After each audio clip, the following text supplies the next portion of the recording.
Okay, so essential oils play a role in initiating a regeneration process, the same as your blood does in your body. So if you have a finger injury, then it gets stiff, it gets inflamed, because that's your body's natural defensive mechanism to like splint it, to demobilize it so that you're not moving it, so that it can heal on its own. So it will be tight and stiff, and that's not a bad thing, because you need it to be immobile so that it can heal, because that's one of the things that it's doing. It hurts and it doesn't feel good, but lemongrass is something that you can use that is a natural agent that can help with the regeneration of tissues and to help alleviate some of the pain and discomfort whenever you have joints. Now, lemongrass is also like an emotional oil for me. I call it a happy smell in a bottle. I just love the smell of lemongrass. Give it to me anytime and I just get real happy. So what I want you to do, this is a roll-on. You can just roll it on the inside of your arm and you can rub them together and just enjoy it and inhale it. Everybody will be happy at the same time. There'll be a bunch of happy folk. Okay. So I want you to notice, though, that these are essential oils, but there's no oily residue. You notice that? It's very light, and it penetrates deeply into the skin cells, into your whole body, and that's what I'm going to talk about now. Essential oils have a unique ability to penetrate cell membranes and diffuse throughout the blood and the tissues. The unique lipid-soluble structure of essential oils are very similar to the makeup of our cell membrane. So again, because they're so much alike, there's that communication that goes on there. The molecules of essential oils are relatively small, which enhances their abilities to be able to penetrate into the cells. And when you put it on your feet, or like you were putting it on our forearm, whatever it is that you put it, within a matter of minutes, it can have an effect on your entire body.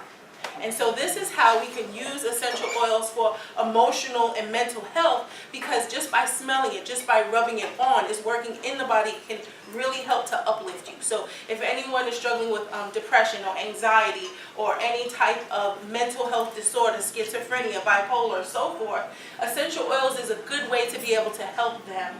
That is immediate, that is non-toxic, that can work along with any prescribed medication that they might perhaps be on. John, I have a question. Okay. What's so apparent to me is that these are all God-given things with no harmful effects. Would it be safe to say that none of these have any disastrous side effects that we're so accustomed to hearing? There are none. You are absolutely correct. There are no harmful side effects or negative side effects. This is such an incredible part of our education. Well, I'm here now, so you can take advantage of it. Everything in God's timing. What can I say? Okay. Can you consume these, or these are just to put Thank you for saying that. Yes, so that brings me to the different ways that you can use essential oils. And so the first way is topically, and we've all done that, right? And the other way is aromatically, and that's by inhalation, and we've also all done that. And then the third way is internally, and so we can do that orally. Like, I don't know if you guys saw me, but I put a drop of oil in my water, so I'll do that right here in front of you. A drop of peppermint oil and just spice my water a little bit. If I'm not feeling well, I may take an empty vegetable capsule and open it up and put some oils in it and close it up and take it like a pill. So yes, it is safe for internal consumption. And that is because of our company's commitment to purity, that there are no unadulterated chemicals, constituents, or anything of that kind. Okay. Could you mix it in your food? Yes, you can mix it in your food. So we have a complete line of oils that can be used for cooking, and it's called Vitality. And the slogan is for food, for fun, for life. Vitality. So essential oils like lemongrass, grapefruit, lemon. So you can make lemongrass chicken. You can put lemon on your fish. You can, put rosemary in your chicken or whatever. So we do have an essential oil line that is specifically for food. Yes, thank you for asking that question. So talking about internally, that was orally, right? We can put it in our food, we can put it in our water, we can put it in a capsule and take it internally. We can also use it vaginally, and that is for women that may have any type of female reproductive issues, or even just for a monthly cleansing. That's something that women can do. It can also be taken rectally, again, for somebody that might have some type of health condition and they need help eliminating, or they need help detoxifying. When my baby was very small, she was having symptoms of asthma. She was having trouble breathing, and so I learned that through the rectum was the fastest way to the lungs, and so that's what I did for her, and she was 1 year old. So again, because it is safe safety, because of the purity, I can feel confident in using the oils on her internally at less than 1 year old. Wow. Okay, so I am a product of, of the products because I have been using these essential oils for about 19 years. Our company is 21 years old. We've had supernatural growth in 2015 and 2014. Last year, I think by December 31st, we hit $1 billion status in 1 year. Not the accumulation of years in 2015. That is $1 billion? astronomical growth, yes, yes. So our company is now $1 billion company, which is very, very exciting, because I've been in since kind of the beginning. So, okay, I wanted to just touch on something really quick about, I have to read this one. In the human body, essential oils stimulate the secretion of antibodies, neurotransmitters, endorphins, hormones, and enzymes. Oils containing limonene have been shown to prevent and slow the progression of cancer. And I put the article on there just in case anyone wants to check it. If you do a Google about limonene, it will come up. Memorial Sloan Kettering Cancer Center does use it. They use it more for like aromatherapy, like calming and relaxing. They're not really getting into it as far as the healing end of it, but you can look it up yourself, and the information is there about limonene, okay? And how that can help to protect your body. So whether you've had it and you want to protect yourself, or you've never had it, you know it's in your family or something like that, you definitely want to take preventative measures. This is something that you can do to begin to add. Essential oils that are high in limonene are grapefruit, orange, lemon. Tsuga has some, and frankincense has some, but the highest is orange and grapefruit, at like 92% in orange and up to 96% in grapefruit of that particular constituent, okay? Okay. Other oils like lavender have been shown to promote the growth of hair and increase the rate of wound healing. So whether it's a cut, a scrape, a scar, a burn, or whatever, stretch marks or what have you, you can use that to help to speed up the healing process and to help to not get a lot of scar tissue, okay? So that's something that can help you with. Are you talking about pure lavender or diluted lavender? No, I will only talk about pure, unadulterated essential When oils. you drink it, you have to put something in it. That's what I'm saying. Pure lavender. So how would you use it on your hair? Like a hair oil? You can put it in your shampoo, or we have shampoo and conditioner, and it's already in there. Okay. Okay. So European scientists have studied the ability of essential oils to work as natural chelators, and so they work in your blood to bind to toxins and to carry them out of the body.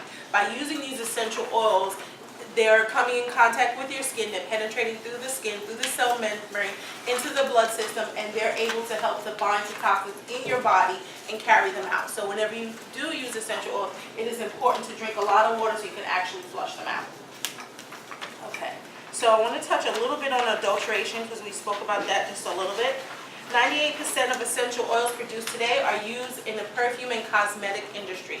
Only 2%, if that, are actually made and used for therapeutic use. That's the only use that my company uses them for. We're not interested in the perfume and cosmetic industry of that sort. The purpose is to bring health and healing into everyone's home. So whether that's mind, emotional, or that's spiritual, the soulish realm, traumas and things like that that we need to let go of, essential oils can help to do that. I do a service called emotional release, and it helps to actually deal with whatever type of trauma or life event that someone may have gone through, to help them to process through that and come to a place of resolve where they can function again optimally, maybe where they were prior to that event taking place. Yes? Dawne, the 2%, why do you think it's so low? Do you, Because it's very Is it because of costly. ignorance or is it And I'm going to touch on that in a second. Pastor Apple. If someone had a condition, they will want a regimen by a traditional doctor of any kind of drugs or therapy, does this conflict, or does this work along with, or should a person consult their traditional doctor? They will always tell you to consult with your physician. The only issue there is they're usually not going to recommend anything that is natural or holistic, because that's not where their training lies. But it won't conflict. No, it will not So conflict. because So I you think can about use it in recommending it to conjunction someone. whatever you're doing. And so you do need to be under a doctor's care because if you are using the essential oils, and we just talked about them helping to chelate the blood, and you're noticing that, well, now your blood pressure is better, you need to be weaned off your medication or, at a lower dose. And so that's something you would have to work with your doctor with. And so that will be important. And the other reason, and maybe some of the lawyers can chime in, there seems to be, and it's the elephant in the room, no one wants to talk about it, a lot of these traditional drugs, they don't have an exit strategy because they don't want an exit strategy because you can't go talk to them because they're going to say no, because there's a financial interest, there's a conflict of interest for them. Right. So for a person who, I have someone at my church that I may recommend this to, who's dealing with some things, and to get them off of high blood pressure. So could we talk to you, or is there some person that we talk to? Sure, you can talk to me. Right. And so I am working this year to finish up my certification, and I'll be a licensed naturopathic doctor. Right now, I'm a certified holistic health consultant, and that's been 10 years. So I celebrate 10-year anniversary. Do you know success stories where people have come off high blood pressure? Yes.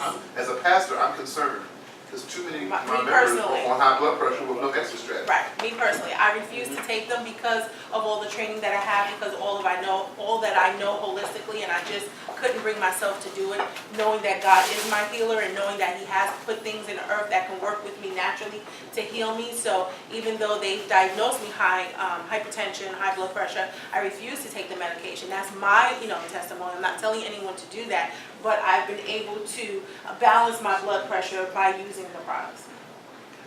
So I'm a living testimony of that. Okay. Okay, so that was Mr. Quick had a question. Okay, so a lot of, let's say lavender oil, and T mentioned lavender oil. So in America, we have this hybrid type of lavender oil. It's called lavandin. Okay, and so it's grown and distilled in China, Russia, France, and Tasmania. And so it's brought into France and is cut with something called linalool acetate, and that helps to improve the fragrance. And then they add propylene glycol, and you can look in your antifreeze and your toothpaste and your baby products and a whole bunch of other stuff, and propylene glycol is in there. Anybody that's using makeup or like toner and things like that, it's usually in there. It's not good for you. No. And there's another antifreeze. It's in your antifreeze. Are you serious? Yeah. There's another two solvents. One is called DEP, one is called DOP. They have no smell, but they increase the volume of the product. So you're able to put a little bit of lavandin and add this other stuff in there that doesn't have a smell, and then pass it off to you as, oh, this is lavender oil. And that's a lot of the lavender oil that's sold here in this country, unfortunately. And so you're buying it for like $7 to $10 a bottle, and there's no way it could be that much because it takes too much to be able to distill it in its purity to be able to sell it for $7 or even $10. So unfortunately, if you know you're getting it at that cost, 9 times out of 10, it's not going to be a pure or therapeutic grade of essential oils. Okay. And I just want to make that note with saying that any of the oils that I talk about today, they are strictly Young Living. Not because I'm a distributor or representative. I don't come to you now as a distributor or representative of Young Living, even though I am. I come to you as a representative of Dawne Horizons. This is who I am. This is how I live. This is how I've been teaching and training and working with people for the past 19 years. So I come to you like that. I wouldn't offer or teach or recommend anything that I'm not already doing or haven't already done or researched or have been trained on. So all of the oils that I talk to you about today is Young Living. So please, please, do not say, oh, she said lemongrass was good for this, and go in the store and buy it. Trust me, you will not get the same results and you'll be upset. I don't want you to be upset. So if you need something, just come to me and I will let you know how you can get it. Okay, so lastly, I'll just touch on, did that answer your question? Yes, it did. Okay, so lastly, I'll just touch on the body and the mind, and we did a little bit, but I want to give you a little bit more specific. Let's see. Okay, so let me touch on this before I do that. Adulteration. And it's such a major concern because, like I said, 98% of the oils are being treated that way, where they're adulterated and cut with something. So many times when people smell my oils, they're like, whoa, that's so strong. They've never smelled it in its purity before, and that's why. The room smells so good when you walk in. So with my company, each batch of oils is tested by an independent European company, and it goes by AFNOR standards, so it's not even American standards. It's a very high, rigorous, standardized testing that it goes through. It goes through something even called a GCM for short. It's like gas chromatography machine or something. I've seen it and been there and all that type of stuff.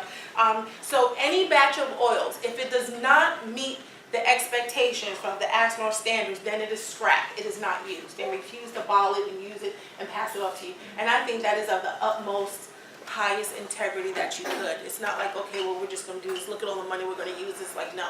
If it's not of the right standard, it's not going to have the therapeutic value that it's supposed to, or the therapeutic value that all the other batches did, and so we're not going to use it. So there are times that they lose great deals of money.